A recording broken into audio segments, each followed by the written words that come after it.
down, yeah. I've been feeling so down, yeah. Can you tell me why? Can you tell me why? Pengertian dasar komunikasi. Komunikasi merupakan penyampaian pikiran atau informasi dari seseorang kepada orang lain dengan menggunakan cara tertentu sehingga orang lain tersebut mengerti betul apa yang dimaksud oleh penyampai pikiran atau informasi. Dalam proses berkomunikasi terdapat interaksi yang terjadi setidaknya antara dua pihak. Dalam praktiknya, penggunaan istilah interaksi komunikasi sering dipertukarkan karena keduanya mengandung saling bertukar informasi, pesan, ataupun makna. Selanjutnya, model komunikasi Berlin. Unsur utama komunikasi ada source, message, channel, receiver, dan 3 unsur lainnya yaitu efek, feedback, dan lingkungan. Nah, yang pertama, sumber. Semua peristiwa komunikasi akan melibatkan sumber sebagai pengirim informasi. Sumber bisa terdiri dari satu orang atau kelompok. Kedua, pesan. Pesan adalah sesuatu yang disampaikan pengirim kepada penerima.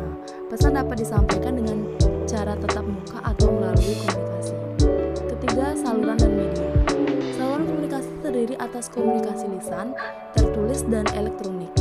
Media yang dimaksud di sini adalah alat atau sarana yang digunakan untuk memindahkan pesan dari pengirim kepada penerima.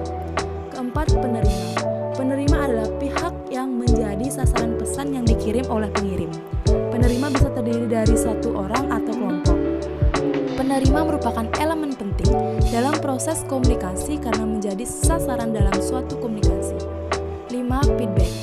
Umpan atau tanggapan balik merupakan respon atau reaksi yang diberikan oleh penerima dalam hal pesan belum sampai kepada penerima. Tanggapan balik dapat berasal dari media. Umpan balik bisa berupa data, pendapat, komentar, atau saran. 6. Pengaruh atau efek. Pengaruh atau efek merupakan perbedaan antara apa yang dipikirkan, dirasakan, dan dilakukan oleh penerima sebelum dan sesudah menerima pesan. Pengaruh bisa terjadi dalam bentuk perubahan pengetahuan sikap dan perilakuan. 7. Lingkungan. Lingkungan atau situasi adalah faktor-faktor tertentu yang dapat mempengaruhi jalannya komunikasi, dan lingkungan dapat berupa lingkungan fisik atau misalnya letak geografis dan jarak. Selanjutnya, efektivitas komunikasi. Efektivitas ialah suatu situasi yang dapat memperlihatkan predikat kesuksesan atau kekalahan kualitas manajemen yang akan mendapatkan maksud tertentu. Sedangkan komunikasi merupakan suatu proses penyampaian pesan kepada komunikan yang melalui media dan terdapat feedback. Sehingga akan disimpulkan bahwa efektivitas komunikasi yaitu suatu proses penyampaian pesan yang akan dicapai sesuai dengan tujuannya pada isi pesan tersebut dan dapat menimbulkan pengaruh atau efek, maka pesan tersebut dinyatakan berhasil ketika komunikasi dapat berjalan lancar dan efektif. Komunikasi dapat dianggap efektif hanya jika komunikan memahami pesan dengan benar dan memberikan respon sesuai dengan apa yang diinginkan oleh komunikator. Menurut Bu Pidantil, komunikasi yang efektif akan membantu mengatur arus kerja, memperbaiki hubungan bisnis, meningkatkan citra profesional, serta memberikan berbagai manfaat lainnya. Selanjutnya ada manfaat komunikasi yang efektif. Komunikasi yang efektif itu berdampak pada respon stakeholder lebih meningkat, citra profesional lebih meningkat, bahan promosi lebih jelas, hubungan bisnis lebih kuat, arus kerja lebih mantap, produktivitas lebih meningkat, pengambilan keputusan lebih mantap, dan pemecahan masalah yang lebih cepat. Proses komunikasi. Langkah yang pertama, pengirim mempunyai ide atau informasi untuk dibagi. Langkah yang kedua, pengirim menyediakan ide. Langkah yang ketiga, pengirim mengirim pesan. Langkah yang keempat, penerima menerima pesan. Langkah kelima, penerima mengartikan pesan. Langkah yang terakhir yaitu langkah keenam, penerima mengirim umpan balik. Umpan balik juga perlu disandikan, dikirim, dan diartikan. Selanjutnya, bentuk dasar komunikasi. Bentuk dasar komunikasi terdiri dari 2 bentuk, yaitu yang pertama ada komunikasi verbal dan yang kedua ada komunikasi nonverbal. Di mana Komunikasi nonverbal adalah bentuk komunikasi yang digunakan untuk menyampaikan pesan tanpa kata terucap dan tertulis. Sedangkan komunikasi verbal adalah bentuk komunikasi yang digunakan untuk menyampaikan pesan bisnis kepada pihak lain dengan menggunakan kata atau bahasa baik secara tertulis atau lisan. Di dalam berkomunikasi terdapat dua jenis komunikasi yang ada dalam kehidupan sehari-hari. Dua jenis komunikasi tersebut yaitu komunikasi verbal secara langsung dan tidak langsung. Contoh komunikasi verbal.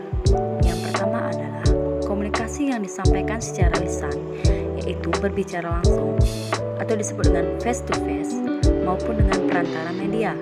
Contohnya, berinteraksi dengan menggunakan media sosial atau telepon, di mana dengan berbicara sebesar 30% dan mendengarkan 54%.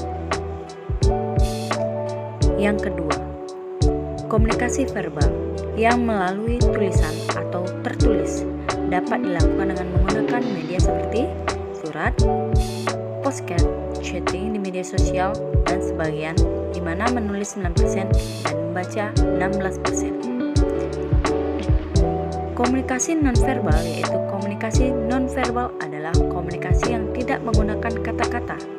Contohnya menggunakan bahasa tubuh, bahasa simbol, ekspresi wajah, gerakan tangan, intonasi suara, dan kecepatan berbicara serta bahasa sandi. Etika berkomunikasi. Menurut Bovy and Thiel, komunikasi yang beretika terdiri dari semua informasi yang relevan, benar secara akal sehat, dan tidak menipu dengan cara apapun.